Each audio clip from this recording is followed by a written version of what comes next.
Hello student, we are back again with our amazing and very fascinating topic. As you all can see, आज का हमारा topic क्या होने वाला है? आज का हमारा टॉपिक होने वाला है ह्यूमन ब्रेन। तो आज इस टॉपिक में हम समझेंगे हमारा ह्यूमन ब्रेन कहाँ प्रेजेंट है, इसके कौन कौन से पार्ट हैं और कौन सा पार्ट क्या फंक्शन प्ले करता है। हम एक एक करके सारी चीजें बहुत ही अच्छे से समझेंगे ताकि आप क्विक रिवाइज भी कर पाए और सारा कुछ रिकॉल कर पाए जो हमने अभी तक पढ़ा है। तो हम शुरू करते हैं।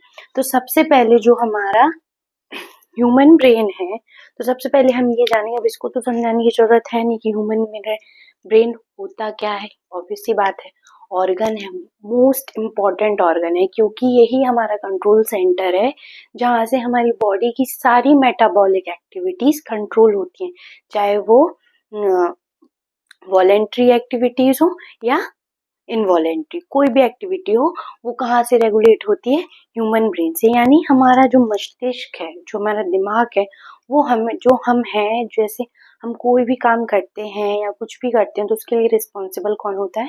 हमारा ह्यूमन ब्रेन। तो सबसे पहले हमें ये समझना है कि हमारा ह्यूमन ब्रेन होता क्या है। सबको पता है यहाँ होता है, ये तो हमें पता है कि हमारा यहाँ होता है, लेकिन यहाँ पे भी कहाँ होता है तो वो हम समझेंगे। तो सबसे पहले हमारा ह्यूमन ब्रेन बहुत ही डेलिकेट ऑर्गन है, ज्यादा बड़ा भी नहीं होता है, छोटू सा होता है। ह्यूमंस में होता है इतने ग्राम का, लाइक 13.5 ग्राम का, मतलब छोटा सा ही होता है। तो अब हमें ये समझना है कि ये प्रेजेंट कहाँ है।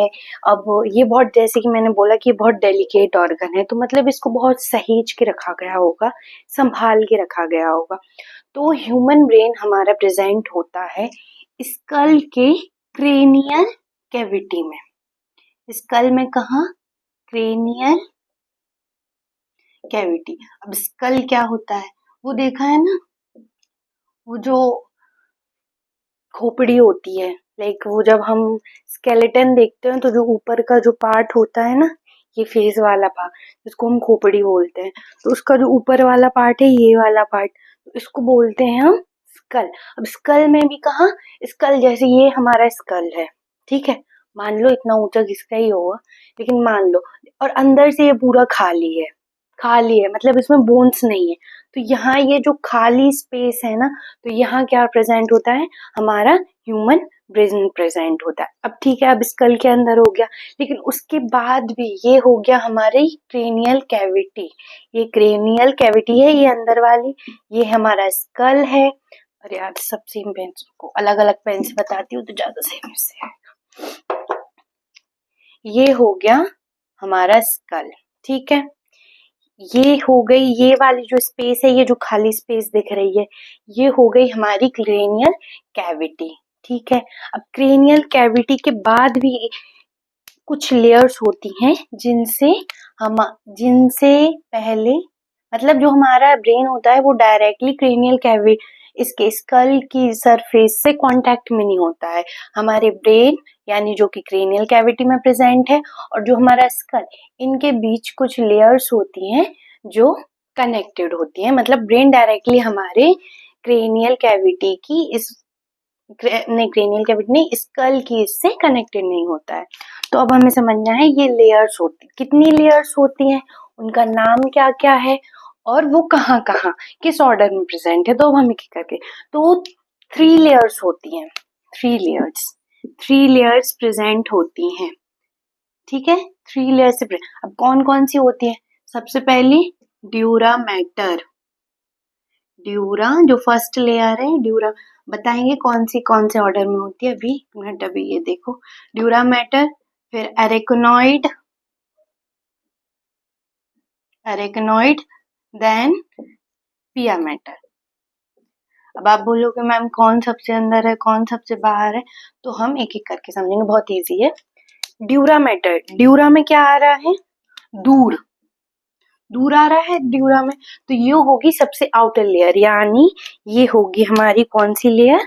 ये वाली लेयर, ये हमारा स्कल की, तो ये जो लेयर होगी ड्यूरा मैटर, वो यहाँ होगी, मतलब ये ड्यूरा मैटर होगी जो हमारी स्कल से डायरेक्टली कनेक्टेड होगी।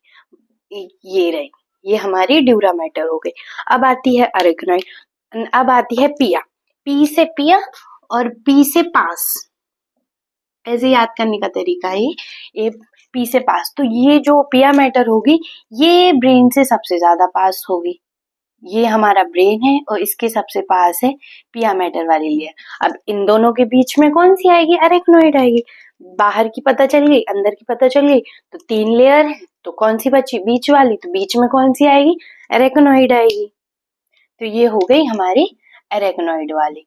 अब एक फ्लूइड होता है CSF या सेरिब्रोस्पाइनल फ्लूइड, जो कि हमारे ब्रेन की कवरिंग में ही प्रेजेंट होता है, जो कि शॉक एब्जॉर्बर का काम करती है। तो अब हमें ये जानना है कि वो कौन सी 2 लेयर्स हैं जिनके बीच हमारा CSF प्रेजेंट है, यानी सेरिब्रोस्पाइनल फ्लूइड प्रेजेंट कहाँ होता है, किन लेयर्स के बीच में होता है। तो अभी इतना तो समझ आ गया कि स्कल में, क्रेनियल कैविटी में हमारा ह्यूमन ब्रेन प्रेजेंट होता है। इसकी 3 लेयर्स हैं, जैसे ड्यूरा मैटर, अरेक्नोइड, पिया मैटर। ड्यूरा मैटर जो सबसे दूर वाली लेयर है, बाहर वाली लेयर, ये ड्यूरा मैटर, पास वाली लेयर पिया मैटर, बीच वाली लेयर अरेक्नोइड। ये हो गया। अब हमें जानना है सेरिब्रोस्पाइनल फ्लूइड यानी CSF कहाँ प्रेजेंट। तो जो हमारा CSF होता है वो प्रेजेंट होता है सब एरेक्नोइडल स्पेस में, एक सब एरेक्नोइडल स्पेस। एक चीज आपको दिख रही होगी, इसमें क्या होता है हमारा CSF यानी सेरिब्रोस्पाइनल फ्लूइड। सेरिब्रोस्पाइनल फ्लूइड हमारा कहाँ होता है, सब एरेक्नोइडल स्पेस। अब सब एरेक्नोइडल में हमें एक वर्ड दिख रहा है एरेक्नोइड। एरेक्नोइड जो हमने अभी कहाँ पढ़ा, यहाँ लेयर्स में हमने पढ़ा एरेक्नोइड। तो एरेक्नोइड कौन सी होती है, हमारी मिडिल लेयर होती है। तो जो हमारी मिडिल लेयर और हमारी सबसे इनर लेयर यानी पिया मैटर, तो सब एरेक्नोइडल स्पेस अरेक्नोइड और पिया मैटर के बीच में प्रेजेंट होती है, जहां हमारा CSF यानी सेरिब्रोस्पाइनल फ्लूइड प्रेजेंट होता है। यानी ये रही हमारी एरेक्नोइड, ये रही हमारी पिया मैटर। इन दोनों के बीच में जो स्पेस होगी उसको हम बोलेंगे, क्या बोलेंगे, सब एरेक्नोइडल स्पेस, सब एरेक्नोइडल स्पेस, जहां क्या प्रेजेंट होगा, सेरिब्रोस्पाइनल फ्लूइड। सेरिब्रोस्पाइनल फ्लूइड के प्रोटेक्शन का ही, ब्रेन के प्रोटेक्शन का ही काम है सेरिब्रोस्पाइनल फ्लूइड का। इसका मेन काम है कि जो सेरिब्रोस्पाइनल फ्लूइड है वो एक शॉक एब्जॉर्बर का काम करता है। तो ये तो हो गया हमारा ह्यूमन ब्रेन के प्रोटेक्शन के बारे में, कि वो कहाँ प्रेजेंट है, कौन कौन सी लेयर है और क्या क्या उसको हेल्प करता है प्रोटेक्ट करने में, कौन कौन सी लेयर और कौन सा फ्लूइड उसको मदद करता है उसके प्रोटेक्शन। अब हमें समझना है कि ह्यूमन ब्रेन के पार्ट्स कितने होते हैं और पार्ट्स के बाद भी सब पार्ट्स कितने होते हैं, फिर उनका फंक्शन क्या होता है। तो आई होप आपको यहाँ तक समझ आया होगा। अब हम बढ़ते हैं हमारे नेक्स्ट पार्ट पे, जो कि है हमें ह्यूमन ब्रेन के डिफरेंट पार्ट्स समझने हैं। तो जल्दी से हम ये समझेंगे। अभी हमने इतना रिवाइज कर लिया, इसमें से एक आध क्वेश्चन तो फंस ही जाता है। एक तो लेयर्स के लेके इनका ऑर्डर पूछ लेते हैं डायरेक्ट के इनको, इनके ऑर्डर में बताइए, या फ्लूइड का नाम पूछ लेते हैं तो आप आसान से बता सकते हैं। अभी चलो, तो अभी हम मूव कर रहे हैं ह्यूमन ब्रेन के पार्ट्स पे, कि हमारे ह्यूमन ब्रेन को कितने पार्ट्स में डिवाइड किया गया है। तो सबसे पहले हम समझेंगे जो हमारा ह्यूमन ब्रेन है उसको 3 पार्ट में डिवाइड किया गया। सबसे पहले ऐसे, ताकि यहीं के यहीं मैं इनके सब पार्ट्स भी बताती जाऊंगी, ऐसे कर लेते हैं। सबसे पहले जो हमारा पार्ट है वो है फोर ब्रेन। कौन सा, फोर ब्रेन। देन सेकंड हमारा midbrain, midbrain. Then third हमारा हाइंड ब्रेन, हाइंड ब्रेन। ठीक है, एक टर्म आती है ब्रेन स्टेम करके, अभी बताएंगे इसको कि ब्रेन स्टेम क्या होता है, लेकिन उसका मतलब क्या होता है। जब हमारा मिड ब्रेन और हाइंड ब्रेन कंबाइन करते हैं तो इन दोनों को मिला के हम ब्रेन स्टेम बोलते हैं। क्यों बोलते हैं हम ब्रेन स्टेम? क्योंकि इनका कुछ पार्ट जाके डायरेक्ट हमारी स्पाइनल कॉर्ड में कंटिन्यूस होता है। लाइक ये हमारा ब्रेन है और फिर उसके बाद ही हमारी स्पाइनल कॉर्ड होती है। तो इसका भी कुछ पार्ट और हाइंड ब्रेन का कुछ पार्ट मिलके डायरेक्ट हमारे स्पाइनल कॉर्ड में कंटिन्यूस होता है, इसलिए हम इसको ब्रेन स्टेम बोलते हैं। अब हम आते हैं अपने पार्ट्स पे। अब हम एक एक करके तीनों पार्ट समझेंगे और उनके सब पार्ट्स समझेंगे। Fore brain. अब पहले मैं यहाँ पे आपको एक बार बताने की कोशिश करूंगी। लाइक ये हमारा ब्रेन है, ये और ये हमारी वो है स्पाइनल कॉर्ड। इसका मैंने ऐसा पार्ट लिया है, मतलब लाइक ये हमारा ब्रेन है तो उसका मैंने वर्टिकल सेक्शन काटा है, ब्रेन और स्पाइनल कॉर्ड दोनों का। तो ये जो सबसे ऊपर वाला पार्ट रहेगा इसको कहेंगे हम फोर ब्रेन, फिर बीच वाला मिड ब्रेन, फिर ये हाइंड ब्रेन, और ये कंटिन्यूस हो जाएगा स्पाइनल कॉर्ड से। ठीक है, तो अब समझ गए आप। अब बताते हैं इसके पार्ट्स। तो सबसे पहले हम अपना शुरू करते हैं हमारा फोर ब्रेन। अब फोर ब्रेन को हमने डिवाइड किया है थ्री पार्ट्स में। सबसे पहले ये हमारा फोर ब्रेन है, ये जो पार्ट है ये हमारा फोर ब्रेन है। इसको डिवाइड किस किस में किया है? सबसे पहले सेरिब्रम, थैलेमस और हाइपोथैलेमस। अब सबसे पहले एक एक करके लिखेंगे। सेरिब्रम, ये है लार्जेस्ट पार्ट। पूरे ब्रेन का सबसे लार्जेस्ट, सबसे बड़ा पार्ट कौन सा होता है? Cerebrum, largest part. इसका काम क्या है सेरिब्रम का? मेमोरी, जो भी चीजें हमें याद रहती हैं, हम कुछ पढ़ते हैं तो वो हमें याद रहता है, कुछ बातें याद रह जाती हैं, इंसिडेंट है, तो वो किसके वजह से, किसकी प्रॉपर फंक्शनिंग की वजह से हमें ये सब याद रहता है? वो है हमारा सेरिब्रम। लॉजिकल रीजनिंग, IQ, ये सारी जो मतलब इंटेलिजेंस वाली बात होती है या बहुत क्रिएटिविटी वाली बातें होती हैं, वो कहाँ से आती हैं? हमारी सेरिब्रम के फंक्शनिंग से। IQ, लॉजिकल रीजनिंग,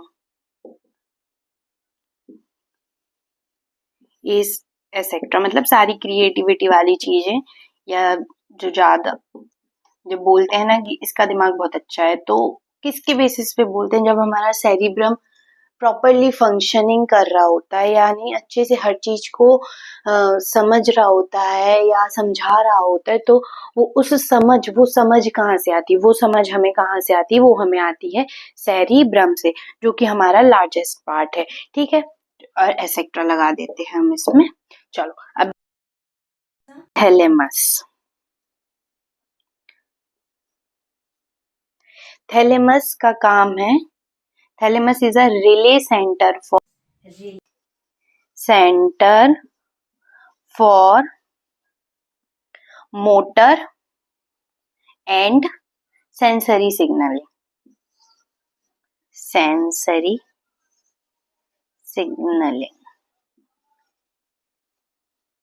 ये काम होता है हमारे थैलेमस का, जो कि हमारा सेकंड पार्ट है। फोर ब्रेन को हमने थ्री पार्ट्स में डिवाइड किया है। पहला तो सेरिब्रम, एक थैलेमस, देन हाइपोथैलेमस। ठीक है, तो हमारा पहला पार्ट हो गया सेरिब्रम, दूसरा पार्ट है थैलेमस। थैलेमस का काम क्या है? Thalamus is the relay centre for motor and sensory signalling. मतलब जैसे हम कभी कभी ऐसे होता है कि कभी कभी कोई चीज बहुत ज्यादा गर्म है, बट हमें पता नहीं है कि वो गर्म है, और हमने उसको छू लिया, तो वो कौन सी सिग्नल, और फिर हम एकदम से हाथ हटा लेते हैं। क्यों हटाया हमने? क्योंकि वो हमें गर्म लगा। क्योंकि जो हमारे स्किन पे जो रिसेप्टर्स प्रेजेंट है, उन्होंने सेंस किया कि ये गर्म है, इससे हम हार्म हो सकते हैं, हम हर्ट हो सकते हैं। तो हमने वो रिसेप्टर्स ने उसको सेंस किया और हमने हाथ हटाना, वो क्या हो गया? मोटर, यानी वो रिफ्लेक्स हो गया कि मतलब हमने हमारा हाथ हटाया। क्यों हटाया? इमीडिएट रिफ्लेक्स किया ताकि हमारा हाथ जल ना जाए। तो उसमें कौन हमारी हेल्प करता है? थैलेमस। अगर हमारा थैलेमस प्रॉपरली वर्क नहीं कर रहा होता है तो हमें पता नहीं चलता है कि, और ये एक एग्जाम्पल नहीं, अपन खाने वाली चीज़ों में भी ले सकते हैं। लाइक कि जब हम कुछ खाते हैं तो उसका टेस्ट आता है, कुछ कड़वा लगता है, कुछ खट्टा लगता है, कुछ मीठा लगता है। वो क्यों लगता है हमें? थैलेमस की वजह से लगता है। थैलेमस का प्रॉपर फंक्शनिंग की वजह से हमें ये सारी, यानी मोटर एंड सेंसरी सिग्नलिंग में जो कोऑर्डिनेशन का काम करता है, वो काम कौन करता है? थैलेमस करता है। ठीक, I hope you guys are clear. चलो अब हमारा थर्ड है, इसका जो फोर ब्रेन का थर्ड पार्ट होता है वो होता है hypothalamus. It's very important. Why it's very important बताती हूँ मैं। थैले, आई होप यहाँ तक दिख रहा होगा, वरना हमें यहाँ की जगह लेनी पड़ी। कोई नहीं, देखते हैं। चलो, हाइपोथैलेमस। अब हाइपोथैलेमस थर्ड पार्ट होता है, बट इट्स वेरी इंपॉर्टेंट क्योंकि ये मास्टर ऑफ मास्टर ग्लैंड है। अब हमारा मास्टर ग्लैंड कौन सा है? Pituitary gland. इसके बारे में हम नेक्स्ट वीडियो में पढ़ेंगे। अब मास्टर ऑफ मास्टर ग्लैंड इसको क्यों कहते हैं? क्योंकि ये हमारी पिट्यूटरी ग्लैंड को भी कंट्रोल करता है। लाइक हमारे पिट्यूटरी ग्लैंड से सबसे ज्यादा हार्मोन का रिलीज होता है, और उसको भी कौन रेगुलेट करता है? हाइपोथैलेमस। हाइपोथैलेमस को थर्मोस्टेट ऑफ ह्यूमंस या मैमल्स भी कहता है। थर्मोस्टेट ऑफ ह्यूमंस या मैमल्स कहते हैं। क्यों कहते हैं? कि जो मैंने पढ़ाया था आपको थर्मो रेगुलेशन का काम, तो उसमें सबसे बड़ा रोल प्ले कौन करता है? हमारा hypothalamus. Hypothalamus is very important because it act as a thermostat, it act as a master of master gland, pituitary gland का भी, तो इसलिए हाइपोथैलेमस वेरी इंपॉर्टेंट। यहाँ लिख देते हैं master of master gland, master of master gland. Then उसके बाद ये है थर्मोस्टेट। थर्मोस्टेट, तो ये आपको फोर ब्रेन के बारे में तीनों पार्ट समझ आ गए होंगे। Cerebrum, thalamus, hypothalamus. Cerebrum is the largest part, जहाँ पे हमारी मेमोरी, आईक्यू, लॉजिकल रीजनिंग और जो भी सारी क्रिएटिविटी वाली चीजें होती हैं वो कहाँ से कंट्रोल होती हैं? हमारी सेरिब्रम से। देन आता है हमारा थैलेमस, जो कि हमारा रिलीज सेंटर है मोटर एंड सेंसरी सिग्नलिंग के लिए। And hypothalamus is the master of master gland, that is pituitary gland. And then it also acts as the thermostat of the body, like it helps in the thermoregulations कि हमारा body का temperature ये constant maintain कैसे करा सके। Hunger, thirst इसके under में ही आते हैं। जो हमारा हाइपोथैलेमस है वो ही हमारा हंगर, हमारी जो भूख, हंगर यानी भूख, थर्स्ट यानी प्यास, इन सबको भी कौन कंट्रोल करता है? हमारा हाइपोथैलेमस करता है। तो ये हो गया हमारा फोर ब्रेन का पार्ट, यानी हमारा 1/3 part of human brain is completed. ठीक है, चलो अब आते हैं हम मिड ब्रेन के। अब midbrain is act as the connecting bridge between forebrain and hindbrain. अब मिड है तो बीच में होगा, ऑब्वियस सी बात है, यहाँ बताया था ये फोर, ये मिड, ये हाइंड, फिर देन हमारा स्पाइनल कॉर्ड। ठीक है, तो अब मिड ब्रेन क्या होता है? जो हमारा हाइंड फोर ब्रेन और हाइंड ब्रेन के बीच में ब्रिज बिटवीन फोर ब्रेन। इसमें इसको पार्ट्स में डिवाइड नहीं है, इसके सब पार्ट, मिड ब्रेन के कोई भी सब पार्ट्स नहीं है। इसको midbrain act as connecting bridge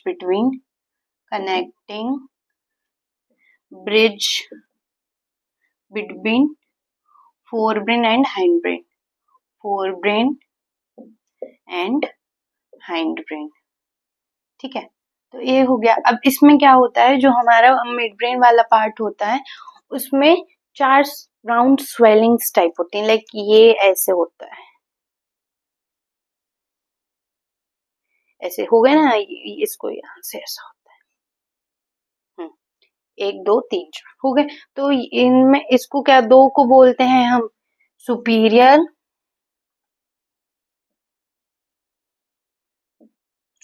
कॉलिकुलाई, और दो होती हैं इंफीरियर कॉलिकुलाई।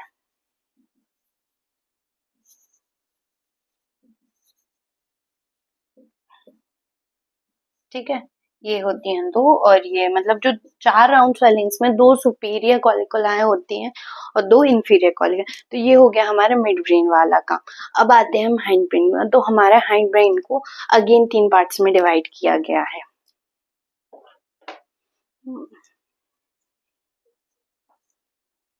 आ जाएगा वैसे इसमें। सबसे पहला पार्ट है वो है हमारा सेरिब्रम, सेरिवेलम। जो हमारा हाइंड ब्रेन का सेरिवेलम वाला पार्ट होता है, ये सेकंड लार्जेस्ट होता है। सबसे फर्स्ट लार्जेस्ट कौन सबसे बड़ा है, फोर ब्रेन का सेरिब्रम, एंड हाइंड ब्रेन का सेरिवेलम है, ये सेकंड लार्जेस्ट पार्ट है, सेकंड लार्जेस्ट। अभी इसमें कंफ्यूज हो जाते हैं सेरिवेलम और सेरिब्रम, तो इसको थोड़ा ध्यान रखना कि फोर ब्रेन में आएगा हमारा सेरिब्रम एंड हाइंड ब्रेन में आएगा सेरिवेलम, ठीक है। तो सेकंड लार्जेस्ट पार्ट होता है हमारा। फिर इसके बाद आता है पॉन्स। पॉन्स में हमारा प्रेजेंट होता है रेस्पिरेटरी रिदम सेंटर। मतलब जो हमारी रेस्पिरेशन की प्रोसेस होती है उसकी प्रॉपर फंक्शनिंग में और उसके जो भी रिफ्लेक्स होते हैं उसको सारा कुछ कंट्रोल करने में हमारा कौन हेल्प करता है, हमारी पॉन्स। इसको पॉन्स वेरोलाई भी बोलते हैं, बट हम पॉन्स को लिखेंगे क्योंकि पॉन्स वेरोलाई हमें एनसीईआरटी में नहीं दिया गया है, हम इसलिए इसको पॉन्स लेंगे, बट इसका जो पूरा नाम होता है वो होता है पॉन्स वेरोलाई, VERROLLI, ठीक है, पॉन्स वेरोलाई। तो ये इसमें क्या प्रेजेंट होता है, respiratory rhythm centre, respiratory rhythm centre of humans are present in pons of our hind brain, ठीक है। तो ये हो गया सेरिवेलम, पॉन्स, और एक और पार्ट होता है इसमें भी, इसको भी तीन पार्ट्स में डिवाइड किया गया है, cerebellum, pons and medulla oblongata. Medulla oblongata, तो जो हमारा जो मेडुला ऑब्लोंगेटा है इसका काम है बैलेंसिंग में, मतलब कोई भी पोस्चर या बैलेंसिंग में कौन हमारा काम करता है, वो है हमारा मेडुला ऑब्लोंगेटा, कि हम किस तरीके से खड़े रहेंगे। हाँ, मतलब एक सेकंड में देख लूं इसको।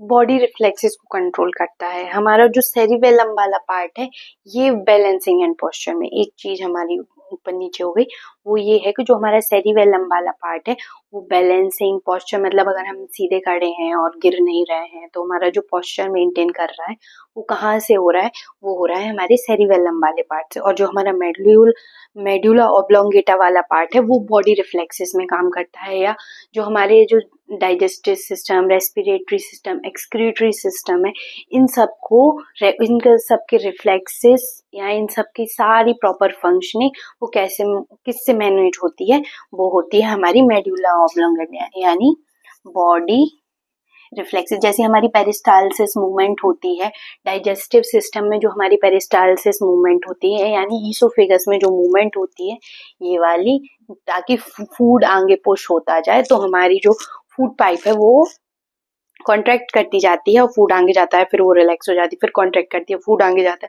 तो ये जो पेरिस्टालसिस मूवमेंट है, तो ये ऐसी बहुत सारी मूवमेंट, और जैसे हमारे रेस्पिरेशन में जब हमारा डायफ्राम डोम शिफ्ट हो जाता है फिर रिलैक्स होके वो फ्लैट होता है, कब, जब वो कॉन्ट्रैक्ट होता है, और रिलैक्स होता है जब वो डोम शेप में होता है। तो ये सारा उसका कॉन्ट्रैक्शन और रिलैक्सेशन किसकी हेल्प से होता है, वो होता है हमारा मेडुला ऑब्लोंगेटा की वजह से। तो ये हो गए हमारे ह्यूमन ब्रेन्स के तीनों पार्ट, ह्यूमन ब्रेन कहाँ प्रेजेंट है, कौन कौन सी लेयर उसको प्रोटेक्ट करने में हेल्प करती हैं, और कौन सा फ्लूइड प्रेजेंट होता है। तो ये हमारा ओवरऑल पूरा ह्यूमन ब्रेन कंप्लीट हो गया है। और जो जो क्विक रिवीजन के लिए हमें रिक्वायर्ड है कि जैसे हमारे कल पेपर है हमको आज रिवाइज करना है, तो इतना मोर देन सफिशिएंट। अगर आप इतना भी पढ़ के जाते हो तो इट्स मोर देन सफिशिएंट। तो आज की वीडियो इधर ही समाप्त करते हैं, इसको अच्छे से रिवाइज किए। We will be back with another topic in the next video. Bye, take care.